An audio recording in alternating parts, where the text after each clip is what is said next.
So tomorrow I'm leaving on a trip to Asia to go to Singapore and to Indonesia. I'll be gone 26 days. And I remember at the very beginning of the Abbey, when I had to go to Asia for a long trip, I always wondered what I would come back to, if anything. And now, when I go, I mean, the community, people work together so well, you know, and are harmonious and find a way to resolve differences and things, that I don't even worry about anything when I go, you know. Even Maitri and Karuna, the kitties, are, you know, they can manage each other now. So I have real confidence in the community, because I've really seen the community grow, you know, and people grow over the years in terms of their Dharma maturity.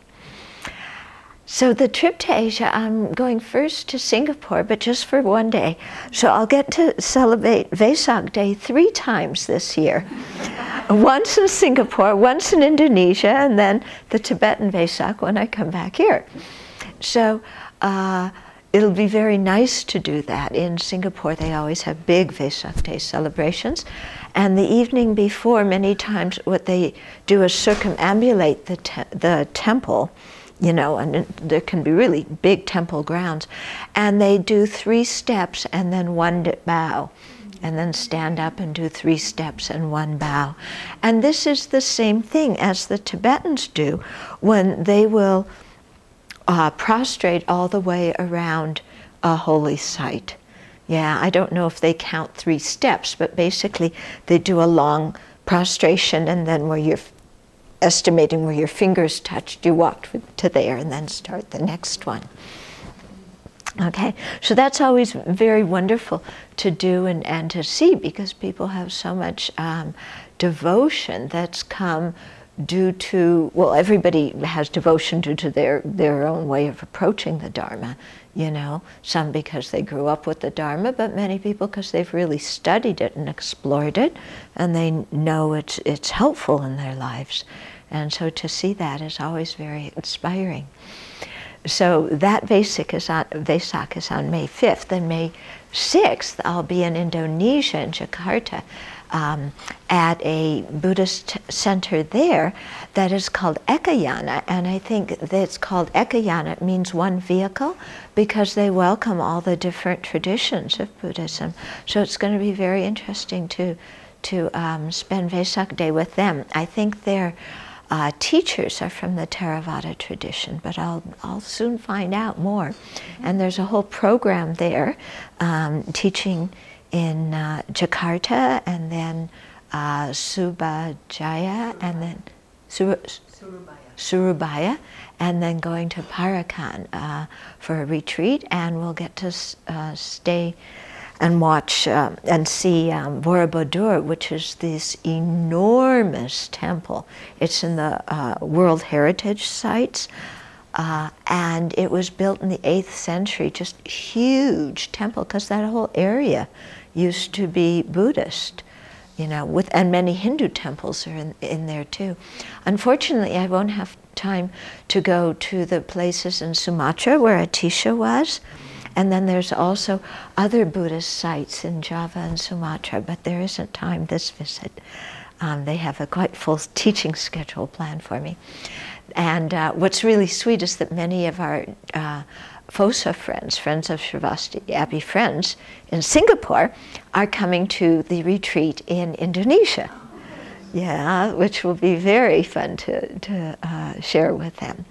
And then I go back to Singapore for 2 weeks, and there's a series of talks where I'm going to be teaching on Shantideva, chapter 6 on anger, and then some talks and a retreat at the big monastery in Singapore called KMS PKS at Pokasi, Kongmen Sing Pokasi Monastery. It's the big one, that's the big tourist attraction in Singapore.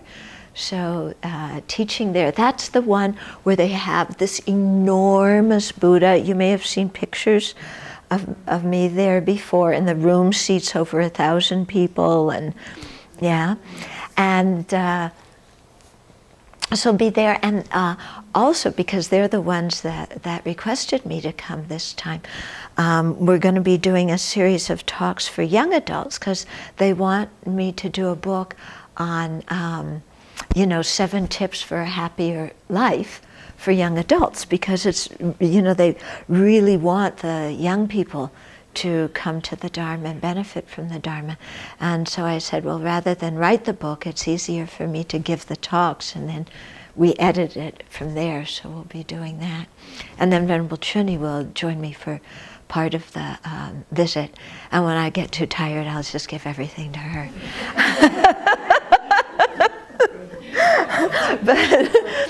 But it's so wonderful going to Asia. I have some very strong karmic connection with the people there, especially in Singapore.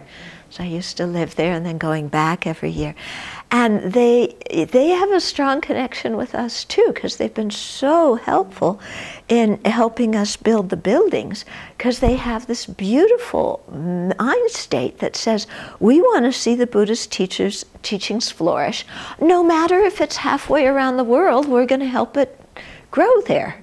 And it's such a beautiful, generous mental state that I think makes people feel connected to us and open to sharing the Dharma too. So that's what my next few weeks will look like. Yeah, and of course I'm sure there will be some adventures and crises and unexpected things happening, and